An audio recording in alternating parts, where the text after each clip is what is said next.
भारत जो पहले रक्षा क्षेत्र में कई तकनीकों के लिए दूसरों पर निर्भर था, अब अपनी खुद की स्वदेशी तकनीक के साथ कदम बढ़ा रहा और ये कदम अब तक के सबसे महत्वपूर्ण कदमों में से एक है। डीआरडीओ यानी कि defence research and development organisation ने कावेरी 2.0 इंजन पर जो विकास शुरू किया है वो न केवल भारत के रक्षा क्षेत्र में एक महत्वपूर्ण बदलाव लाएगा बल्कि भारत को वैश्विक रक्षा मंच पर भी एक नई पहचान देगा। साथ ही भारत के आने वाले फाइटर जेट एमका यानी कि एडवांस मीडियम कॉम्बैट एयरक्राफ्ट के आने से ये और भी जादुई हो जाएगा।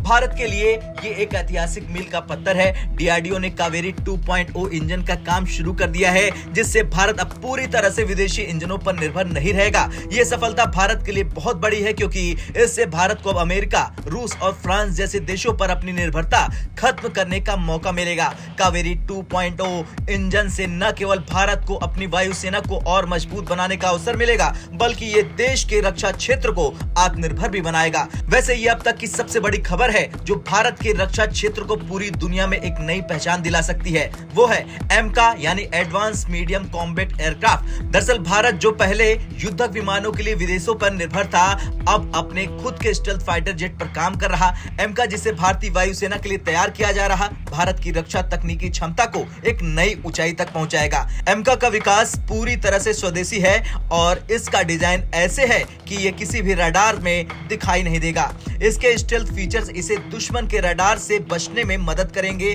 जिससे ये दुश्मन के लिए अप्रत्याशित रूप से घातक साबित होगा। एमका के लिए भारत ने $6 अरब का निवेश किया है जो इस विमान को न केवल अपने देश के लिए बल्कि पूरी दुनिया में भारत की ताकत को दिखाएगा। बता दें कि भारत का इंजन परीक्षण केंद्र इस साल तक तैयार हो जाएगा और इससे कई फाइटर जेट्स के इंजन का परीक्षण भारतीय धरती पर किया जाएगा। ये न केवल भारत की आत्मनिर्भरता को बढ़ावा देगा बल्कि रक्षा क्षेत्र में भारत को और भी मजबूती देगा। अक्सर लोग भारत के इंजन प्रोजेक्ट का मजाक उड़ाते हैं, लेकिन उन्हें ये समझ लेना चाहिए कि भारत पहले रिसर्च एंड डेवलपमेंट यानी R&D में ज्यादा निवेश नहीं करता था और हमेशा विदेशी तकनीक पर निर्भर था। अब डीआरडीओ और भारतीय वैज्ञानिकों ने खुद पर भरोसा जताया और इन तकनीकों पर काम करना शुरू कर दिया है।